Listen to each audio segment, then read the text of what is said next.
महाराष्ट्रातील भारतीय जनता पक्षाच्या 20 लोकसभा उमेदवारांची नावे आता जाहीर झाली असताना भंडारा गोंदिया लोकसभेतील नावाचा तिढा मात्र अजूनही सुटला नाही। विद्यमान खासदार यांना तिकीट मिळणार की कापली जाणार हा सर्वात मोठा प्रश्न आता जनतेला पडला आहे व त्याची चर्चा आता संपूर्ण महाराष्ट्रातच रंगू लागली आहे।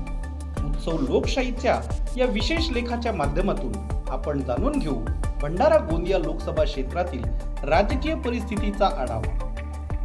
राजकारणातील सुसंस्कृत चेहरा व ग्रामीण भागासोबत नाळ जोडलेला नेता म्हणून विद्यमान खासदार सुनील मेंढे यांची ओळख आहे। भंडाऱ्यातील माजी आमदार राम आस्वले यांच्या मार्गदर्शनात आपल्या राजकीय प्रवासाला सुरुवात केली।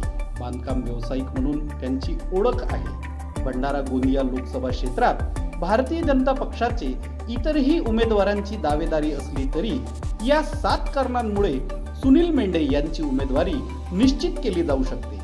पहिले कारण 2 दशक वर्चस्व असलेल्या भंडारा नगर परिषदेवर राष्ट्रवादी काँग्रेस पक्षाची सत्ता होती, परंतु 2017 मध्ये थेट जनतेतून नगराध्यक्ष पदाची निवडणूक लढत पहिल्यांदाच नगर परिषदेवर भाजपची एकहाती सत्ता आणण्यात त्यांना यश प्राप्त झाले। दुसरे कारण म्हणजे या मतदारसंघात कुणबी समाजाचे मोठे प्राबल्य आहे आणि मेंढे हे स्वतःही कुणबी समाजाचे आहेत। तिसरे कारण म्हणजे अत्यंत महत्त्वाचे, राष्ट्रीय स्वयंसेवक संघाचे स्वयंसेवक आहेत। चौथे कारण अयोध्येतील श्रीराम जन्मभूमीच्या बाबरी मस्जिद पाडण्याच्या संघर्षात सहभागी होऊन जेलवारी करत कारसेवक म्हणून त्यांची विशेष ओळख निर्माण झाली आहे। पाचवे कारण म्हणजे राष्ट्रीय स्वयंसेवक संघाचे सरसंघचालक श्री मोहन भागवत व केंद्रीय मंत्री नितीन गडकरी यांचे निकटवर्तीय म्हणून त्यांची ओळख आहे। त्यामुळेच नगराध्यक्ष असलेल्या मेंढेंना सन 2019 मध्ये लोकसभेची उमेदवारी मिळाली व त्यांनी 1,97,000 मतांनी राष्ट्रवादीच्या उमेदवाराला पराभूत केले। सध्या राजकीय घडामोडीत भारतीय जनता पक्ष सोबत राष्ट्रवादी काँग्रेस पार्टीचे आघाडीमध्ये समावेश असल्याने राष्ट्रवादीने ही जागा भाजपला सोडल्यास राष्ट्रवादीचे ज्येष्ठ नेते प्रफुल्ल पटेल यांच्याच मर्जीचा उमेदवार दिला जाणार असल्याच्या चर्चा आहेत।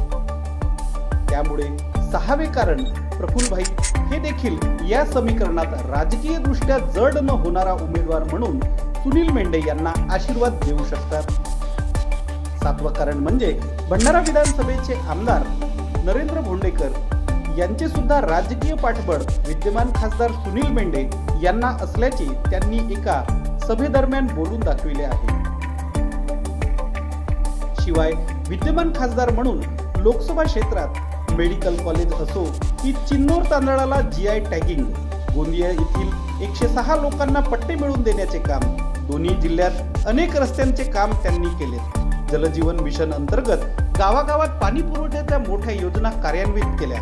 शिवाय सांस्कृतिक महोत्सव व क्रीडा महोत्सवाचे यशस्वी आयोजन त्यांनी केले।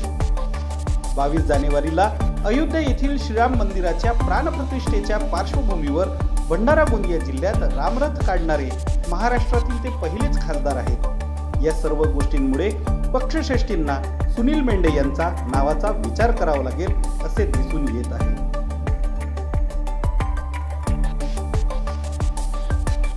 तुम्हाला काय वाटतं? भंडारा गोंदिया लोकसभा क्षेत्रात सुनील मेंढे यांना या सर्व कारणांमुळे उमेदवारी मिळू शकते का?